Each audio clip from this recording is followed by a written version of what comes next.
The topic of tonight is to talk about really changing your life, right? Changing your life in the form of making a career change. So up here soon, we're going to bring up individuals who made very big decisions and transitions in their lives and are doing some pretty incredible things today. So I do want to quickly introduce you guys to what Winco is. I know we've talked a little bit about it, but behind me is our mission statement. So we are all about developing successful coders and designers with business acumen. What that means is we don't want to just give you a technical skill set. We also place a huge importance on professional development and making you an awesome individual to work with, right? So we talked a little bit about agile, lean, and professional development already. But really what we found is that soft skills are what get you the opportunity.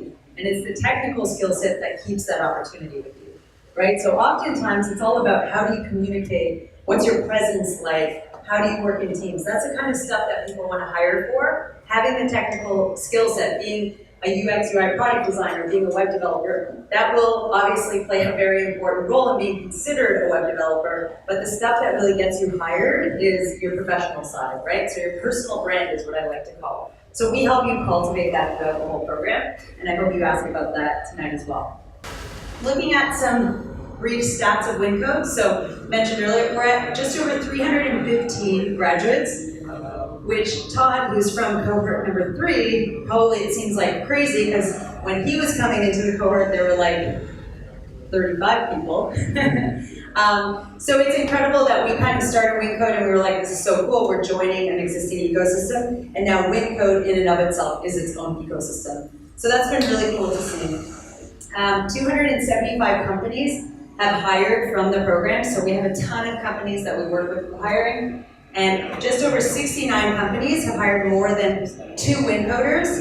On the panel tonight we have CareCloud, who's hired 25 WinCoders. We have on the panel tonight someone from Watsco who hired, I think, 15, something like that they were telling me last time. But really, really big numbers and continue to hire from the program, so that's awesome.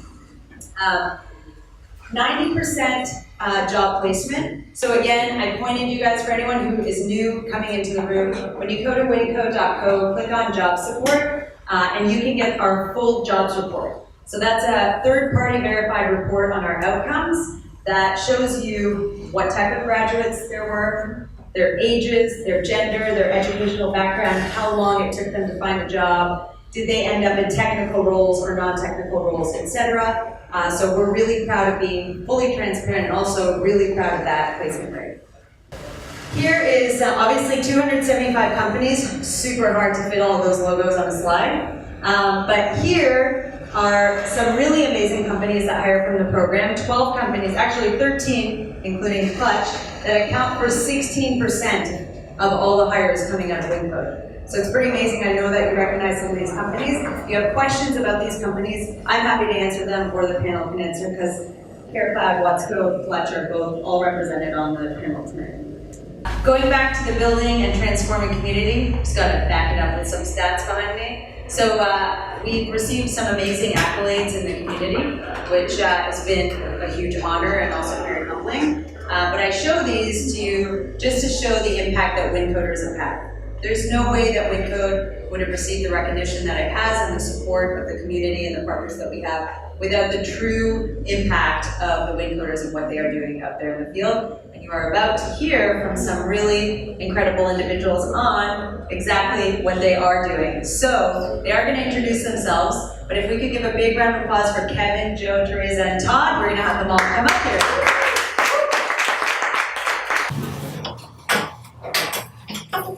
All right. Yes, they were all forced to speak on microphones and present multiple times, so, you know, it's easy stuff for you guys. So please, if you guys could introduce who you are, what you do now, and what you were doing before. I'm a developer at CareCloud. Right before doing Winco, I was probably working at CareCloud. I was teaching music at a conservatory in Palestine. Hi, my name is Todd. I'm a software developer at Clutch Prep. Prior to becoming a developer, I did a lot of jobs, but I was practicing law, worked for the Missouri Attorney General's office as a litigation attorney.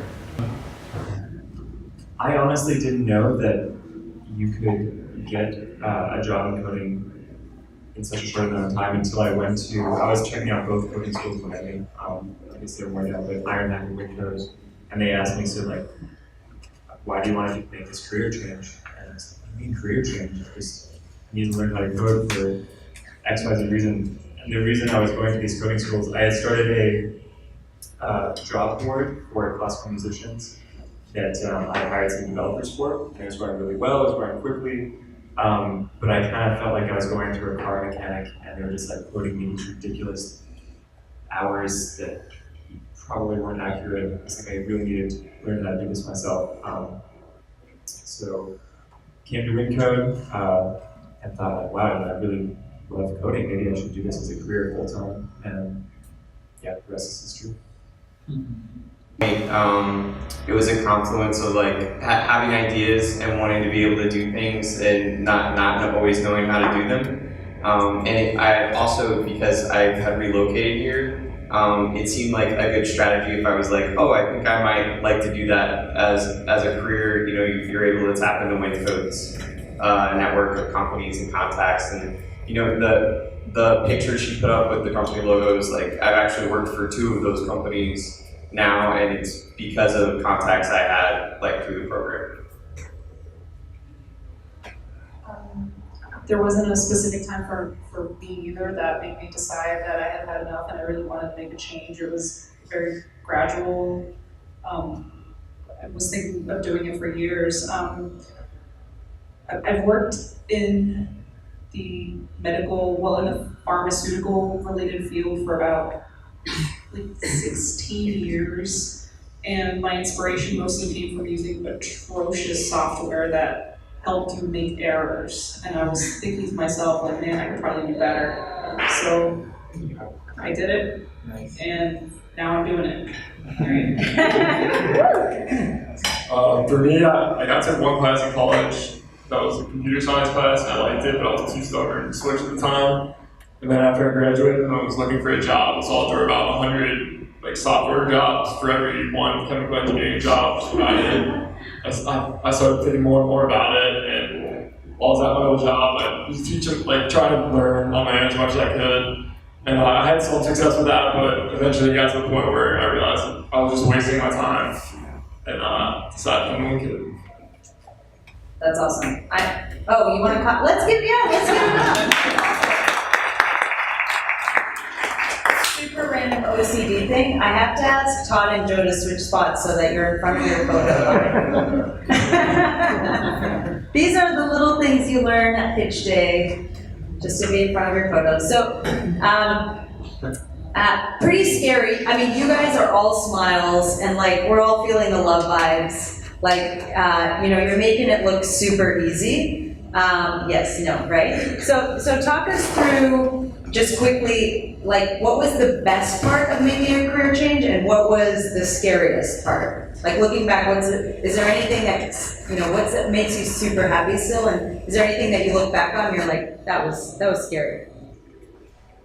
The most exciting thing is just like kind of being on a new frontier, and there are so many possibilities with coding and the tech sector in general. It's just really exciting to be on this really fast-moving train, and knowing that, like, not just in Miami, but anywhere you can find a job pretty easily.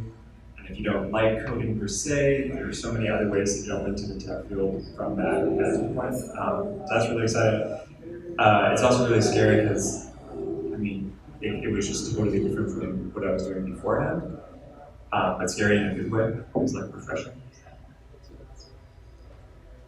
For me, I'd say specifically at my old job, like I was an engineer technically, but I was probably only doing engineering work like 5% of the time. And the rest was just kind of like tedious stuff that you just had to get done. And once I started getting more into coding, I realized how much I liked it, and how like you were I thought of it as like constantly doing experience and getting immediate feedback, rather than on my old job, I had to wait weeks for feedback. So the engineering, like science nerd in me liked it a lot more. And then as far as like the scariest part, I mean, just the fact that there's always uncertainty when you're unemployed. But I mean, I felt pretty confident I was going to get a job, but you're going to be a little bit uncertain at least. The best part, I think Kevin pretty much said it all. It's very exciting, like a fast-moving train, I think you said. I mean, tech is kind of the industry that underpins all of the other industries. Any industry you can think of. I mean, education, healthcare, hospitality, you name it. Tech is somehow like married to all of these industries. So the best part is knowing that your skill set can translate almost anywhere. And the scariest part is starting your first day on a new job and fearing that you don't know enough. But don't worry, not everybody knows everything. So it's a learning process. Yeah, that's it. I think the best part is a combination of the fact that you just get to make things, like especially since I was coming from a career where the only thing you really produced was documents, or I mean, you produced like value in the world, but actually making like tangible things it is interesting. And you get to wear headphones a lot and listen to music. I mean, that's one of the best things.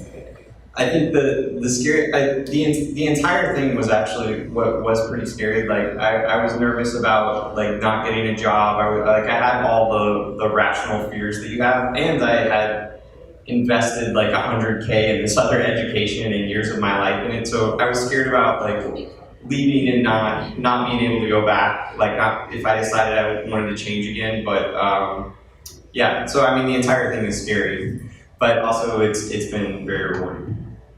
So I think one of the biggest things that people are fearful of is the process both the learning, but also the process afterwards, right? Both in finding a job and also that first day on the job. Can you guys talk a little bit about your job search process? How was it? How did you execute on it? What resources did you make use of? How long did it take you? I feel very lucky because I was hired before the cohort ended. I think 3 of us in our cohort were hired. Who says a musician can't be an awesome developer, right? Yeah, but at the same time, it's really, you get what you put back, or you get what you put into the program, and that goes with the job search as well. So before it had ended, I think 2 weeks before it had ended, I had applied to 10 or 13 jobs, and I had started hearing back from them after I started working at Care Cloud. And it takes a while, so if you want to get a job right after the cohort ends, you probably need to be applying a little beforehand and not just rely on Winco to hook you up. I mean, they hooked me up, but it doesn't happen for everyone. It's just, like everyone gets the opportunity, but yeah, take that as your own.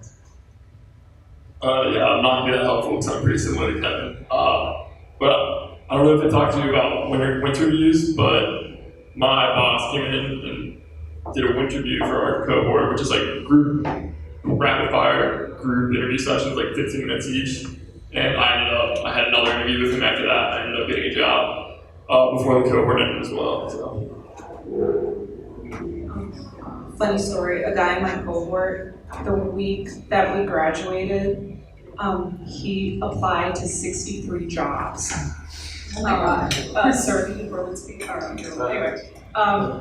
He ended up getting hired, of course. But I mean, for me personally, I knew that I wanted to work in healthcare and like leverage some of my healthcare background, so that kind of narrowed the search down for me. And you have to be very persistent, and also, besides being like tenacious with your job search, you have to upkeep, your projects, and you have to be able to demonstrate that you have the skills and the know-how. I mean, I think it was a little different because I did cohort 3, but both the company I work here for now was a winter review, and the company I got hired by initially, like out of Winco, they were also a winter review. Whenever I finished, I had like 10 interviews, But I think it is like a different landscape now because there are more junior developers now. There are like more people doing this. There are more tech people in Miami in general than there were 4 years ago. But I think for the process, like the main thing was just running down those interviews and following up with everyone. I mean, it's very like the interviews thing is amazing because you have people sitting in the room that are already saying, I think I want to hire one of you, and there are only like so many people in a cohort, so you do get some really good leads from that and like develop relationships from that are very helpful. And also want to share the other thing that's great about those rapid fire interviews is the actual true objective there is, yes, of course, they're going to hire one person most likely, maybe two at the most, but it's also practice, right? It's really important. People don't get good at being a good interviewee until you've practiced it a little bit. So it's important for us. We like to have you in a controlled environment where you are practicing your professional skill sets with us, whether it's presenting, whether it's presenting your midway project to a technical panel, whether it's having winterviews when companies are wanting to hire, because that obviously totally depends on companies being in a hiring cycle, is just us to see you in that evaluative situation so that we can provide feedback. Because once you're out there in the job search, very rarely are you going to get feedback, right? So it's all a process of doing it. And then the other thing I'll share with you guys is our whole job support is provided by our Win Talent team, which is our consulting team. So it's a team of 3 individuals. One person is a 20-year tech executive, and they are the ones who are going out there getting our partnerships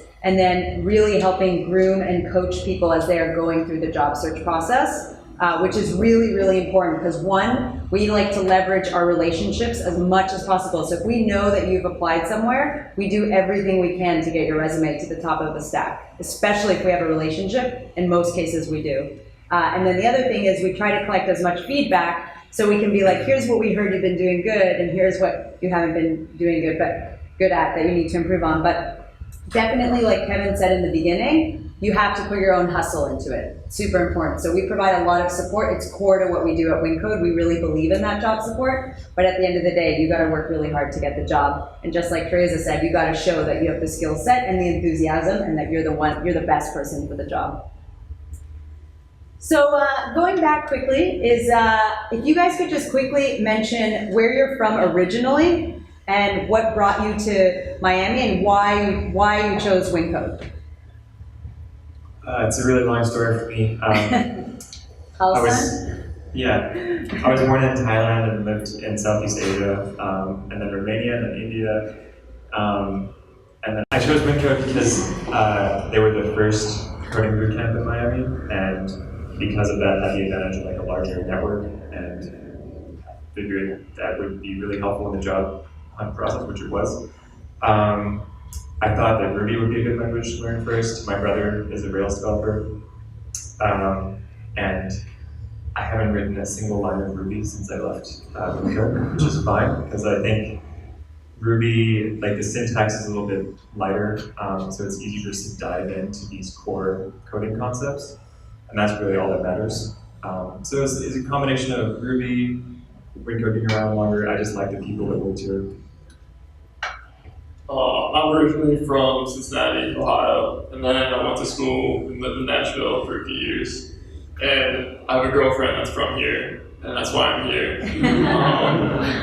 But I was kind of talking to people, or a friend that lived down here knew some people in the tech scene. I kind of talked to them about, I kind of want to switch into programming, which I do. And they're both kind of, well, if you really want to do it, you should do a bootcamp. And I mean, they both said, from their experience, Wincode had, at the time at least, I'm sure it still does, has the better hiring rates and that sort of thing. And honestly, the thing that really sold it for me was the job report that they give out. Like, I like seeing data, not just like what just claims. I like seeing real data from a third party. That's super important to me. And also, going back to what Kevin said about the programming language, don't worry about that too much. But if there is one technology I feel like I want to know for getting a job, it's React, and they teach it here now. So, I was born in Romania. I had lived in Romania, which is really weird. I Why did I choose WinCode? For the same reason that Joe just mentioned. I went to the website and I was like, holy crap, 90% placement rate. That can't be, they're just making that up. No, I went, I read the whole, like all the information that they have posted, and it's coming from a third party company that evaluates them. So that gave me a lot of, I mean, I was nervous about it. I was like, wow, you know, it's expensive. Like, is this really the right decision? You know, should I just go back to school? It was totally the right decision. I mean, most of the people in my cohort got jobs, and they really, you know, teach you basically all of the skills that you need in order to break out into the world of tech. I'm originally from St. Louis. I would say I mainly moved to Miami for like a change of scenery, sort of like changing lots of things at once. I had gotten into another boot camp called App Academy in San Francisco. And I mean, so boot camp just like Winco. I mean, one thing that was distinguishing about them then, and I think there are others now, but they don't charge you until after you get hired. So and then they take a piece of your income. So that was pretty interesting. But I was in Miami and I liked Miami, and there was no Iron Hat. There weren't statistics on the website. There was a WordPress blog, with a kind of WordPress blog that said WinCode. So I came by the lab and I like showed up at the lab one day and I met Yuha and I don't know, decided to do it. Okay, so let's, I have a bunch more questions, but let's turn it over to you guys. Any questions? Don't be shy, you guys just asked me a whole bunch. Oh, perfect. What do you think are the best tools to have in order to go to an interview? Like React or which programming language or library or whatever? I think for interviews, they're not so concerned about what frameworks you know, or it's more just about like, do you know how to code? Do you know the core coding principles? Because honestly, there are so many languages, so many different stacks that are being used in the wild. There's an expectation that you're not going to know exactly what that specific company is using tech-wise, but if you know how to solve, well, I can give you an example. We just hired some people at CareCloud when I was sitting in that interview process, and coding challenge popped up. You could pick whatever language you wanted, you know, didn't matter. You just needed to solve the problems, and they were all the same. So I would say just know how to code really well. Don't worry about React or Vue or all these other things. And also just know more broadly like how the internet works, how APIs work. You know, if you're working on Rails, like what MVC means. Yeah, pretty much agree with everything you said. Focus on concepts rather than like specific little like micro skills. Focus on like the big picture. Like you said, like what is an HTTP call or what are the HTTP methods, that sort of thing. Which I know you guys don't know what that means, but you'll learn. Yeah, what they said. I can give you another example. I had a technical interview in which my interviewer asked me to explain what are some of the differences between object-oriented and functional programming. So I don't think they're expecting you to know everything between those two, but at least be familiar with like what differentiates those two. Or sometimes they ask you questions like, you know, if I have an app that does the following, how would you model the database, or what rows would you have? So basically they're going to throw questions at you that they just want to know how you think. So basically just prove you can think logically. Yeah, I agree with everything that's been said. The one thing I would add is, like, typically getting hired at these jobs is less about technical skills, especially coming in as a junior, and more about soft skills. So, like a lot of the things you would be judged on would be like the types of like probing questions you would ask, especially if you saw a problem you didn't know how to solve.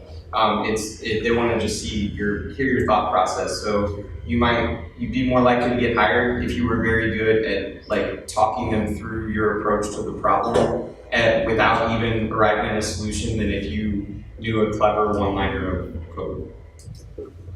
So Todd, just really quickly going on that, like when you guys are going through the interview process, how did you leverage were you able to leverage your past profession, career? If so, how did you do that? Like how did you work it into your storyline?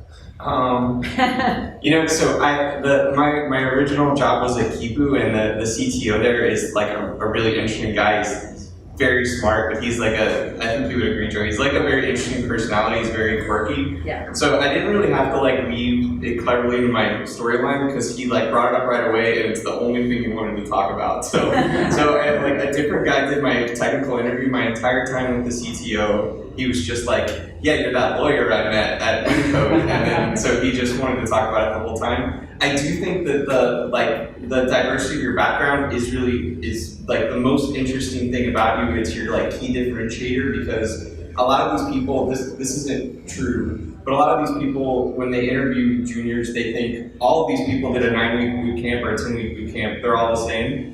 And so it's your differentiator, like at that point in their eyes, is like what other skills you bring. I don't know. So true. I just have to like second that so much. Yeah. My question is for Kevin.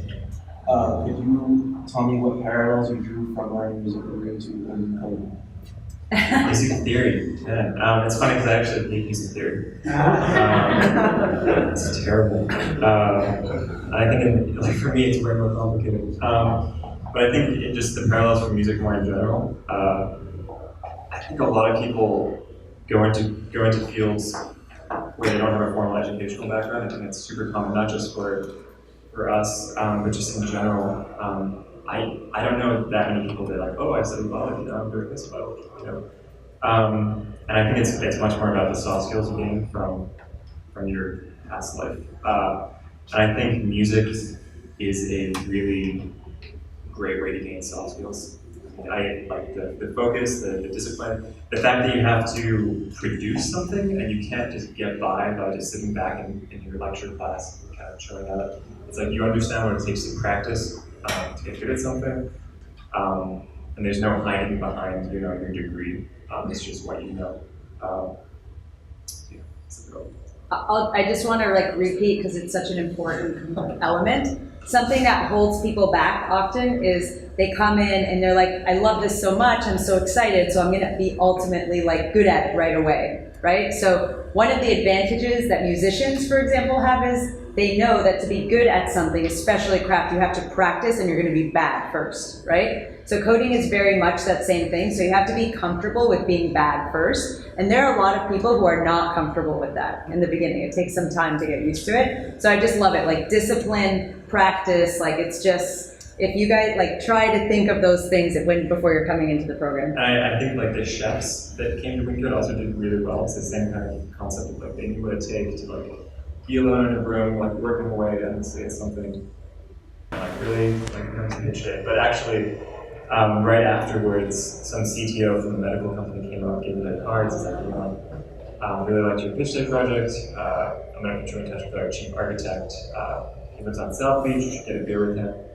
And I did, and it was great. I think it probably would have led to a job offer, but I'd already started that Care Cloud. I was really happy there. So, yeah, just. For me, I already had a job by the time pitch day came around, and my boss was one of the judges, so I'm like 99% sure he convinced all the other judges. No pressure, right? Well, He's like, was this the right hire? well, sure, kind of, but I'm also like 99% sure he just convinced all the judges to vote for us to win, so. I'm pretty sure my pitch day project got me and everyone else on my team hired. We put a lot of work into it. It was medical related. Thank you. Yeah, it was medical related, and I mean, we designed it, it was microbiome. It's on our website. Yeah. Oh, sweet. The one I showed you guys earlier. Yeah, I mean, we designed it because, you know, we wanted to like solve a problem in the world. So I think employers saw that and you know, they took note of our motivation to build it. So I think, yeah, it had a really big impact. I also think our project had a big impact. Like everyone in every interview, usually they would be like, show us some code, and it's like the most significant thing you've done. So that's the thing you're gonna break open. Also, Marcio, the CEO of the company I work at now, he was like the pitch coach for our cohort. So that's how I like met him and interacted with him. So that definitely mattered in that context. Like he didn't care about the project because he had like met all the people. And Tobias, the guy I went to go work for first, he was one of the judges for pitch day. So it definitely mattered to him because he only called in our team to interview. So just so you guys know, we are very intentional about the judges who judge pitch day, meaning that we call on hiring partners to be judges. So these are amazing stories. It doesn't always happen that way. I mean, hopefully it does. I'm like sitting here being like, man, that strategy is really working. Yeah. That is really working. Yeah. So, but yeah, it is really, so we really try to hone in on, you know, from the hiring side, selecting judges who we know are hiring. Other questions before yep. Do you ever feel imposter syndrome, and how do you overcome it, and what? So very important question, I'm gonna say it really loud. Do you encounter what's called imposter syndrome? So please first explain what that is. And then if you encounter it, how do you combat imposter syndrome? So imposter syndrome is being somewhere and feeling like you're going to be figured out, like people are going to realize you have no idea what you're doing. Sooner or later, and you just have to kind of like fake your way through it. Yeah, it's a real thing. I think the first day I started, they were very generous and said, oh, you know, take your time, don't worry about it. But if you do want to get started, we can throw a task. And I was like, yeah, let's just get started. And they threw me a task. And it was so overwhelming. I remember I couldn't sleep that night because it was just like the repo was so enormous. And I had no idea how any of it worked. I like stayed up and like just trying to figure out how all these different services talk to each other. And was really afraid that like, oh my god, this guy doesn't know what he's doing. But that fades, and then you realize that nobody really knows what they're doing. I mean, I'm being completely honest, like my boss, and you kind of have to fake it. He talked about something like he had spent years working on it, and then I later found out he just learned about it like last week and had no idea how to do it. And that's with like the tech industry, there's always the next thing, and you always will not know something. So it's just becoming okay with not knowing everything, because you never will. Yeah, I agree with that. You're never gonna learn everything. But I mean, it does get better with time, but I still have weeks where I kind of feel that way. And I mean, honestly, the best way to go around it is figure out like, usually it's like oh, why do I not know that? And you just need to like focus on that thing, learn it, and like get better at it. And you're like, then every time I do that, I come out and realize, wait, I know all this other stuff too. Like I should not have been feeling like that. And the other thing is, just go to the gym. I swear it works every single time. Just like go on the treadmill. It makes you feel better about yourself every time. Yeah. Tess? Okay. Yes, it's real.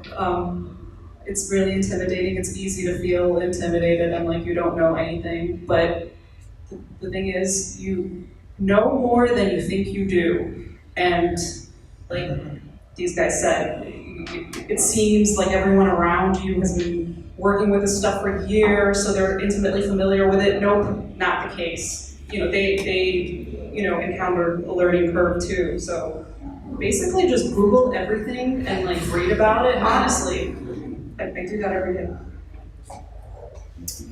Yeah, I mean, I agree with everything that's been said. I think it's a couple things.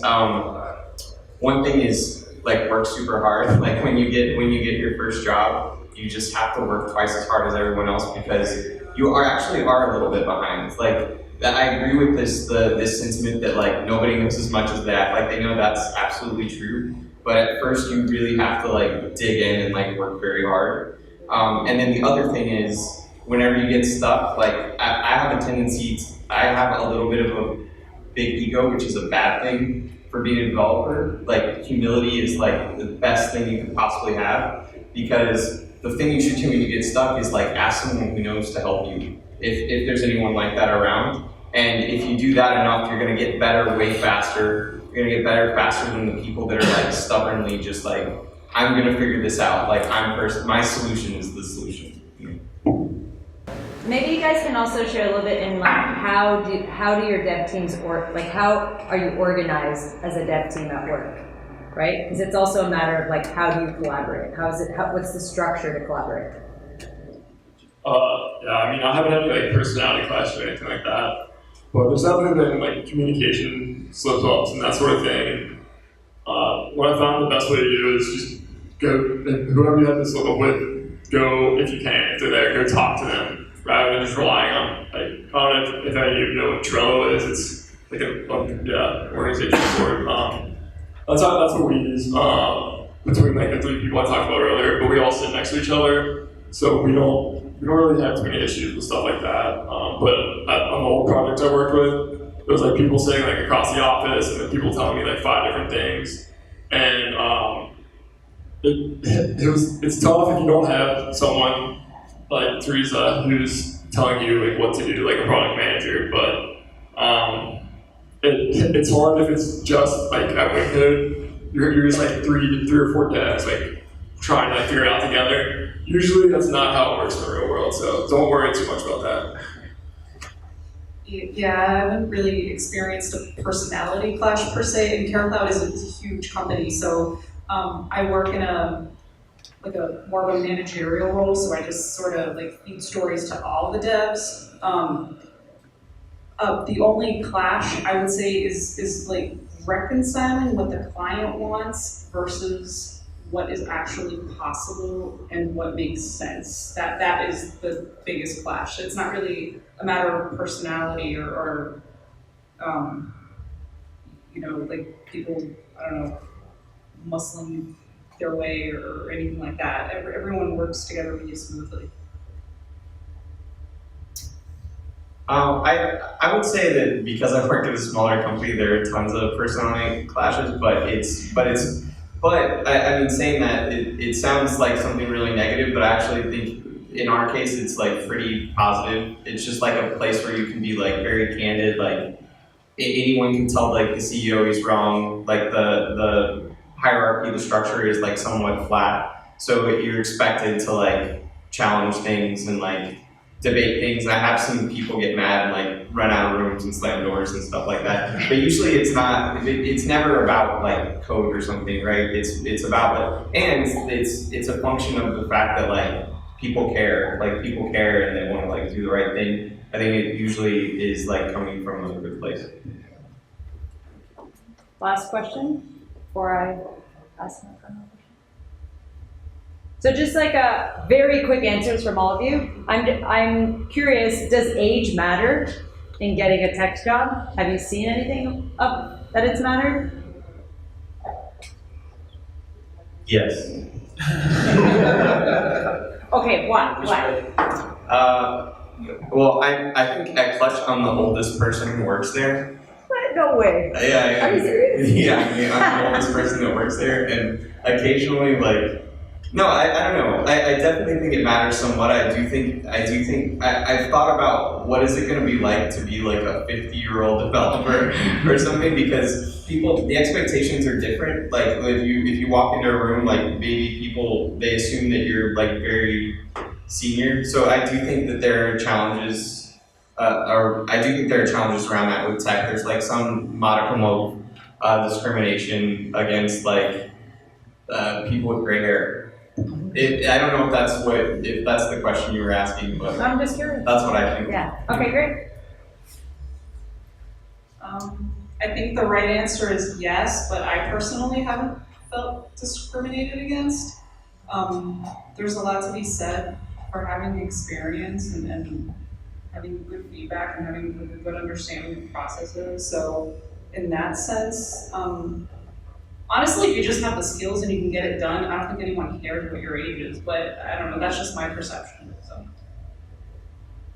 Yeah, I'm sure there is some discrimination across the industry, but I mean, in my company, I know we have a few developers that are around 50, so it's not like it's impossible or anything like that. It definitely still exists.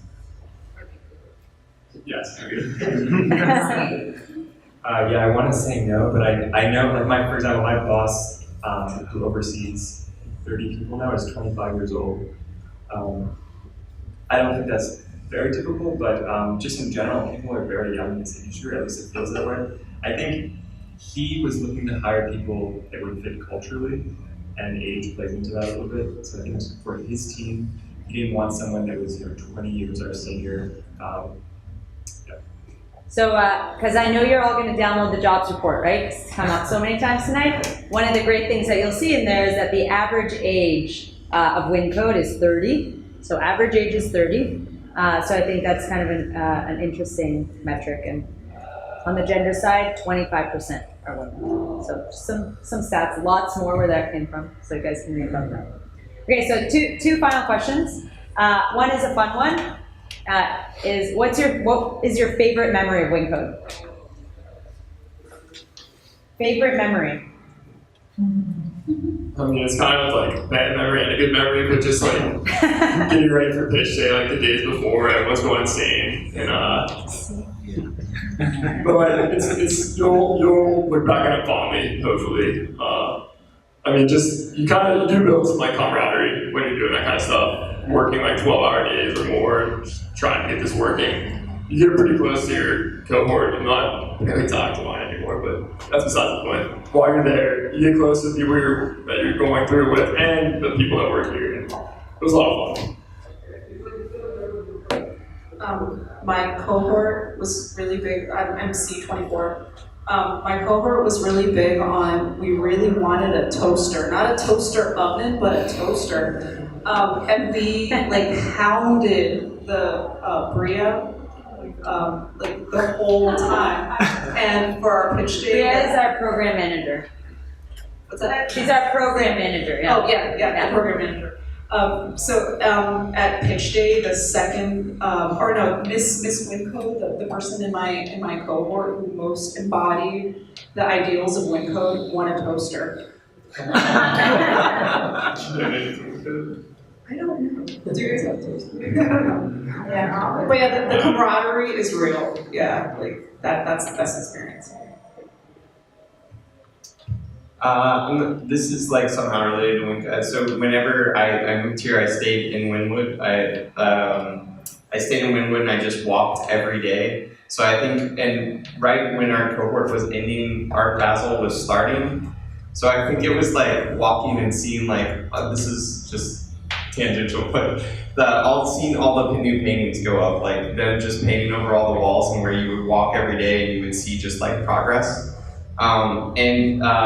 With our team won pitch day, and that was really fun because you're excited. You feel like you really did something. You really won something. We did. They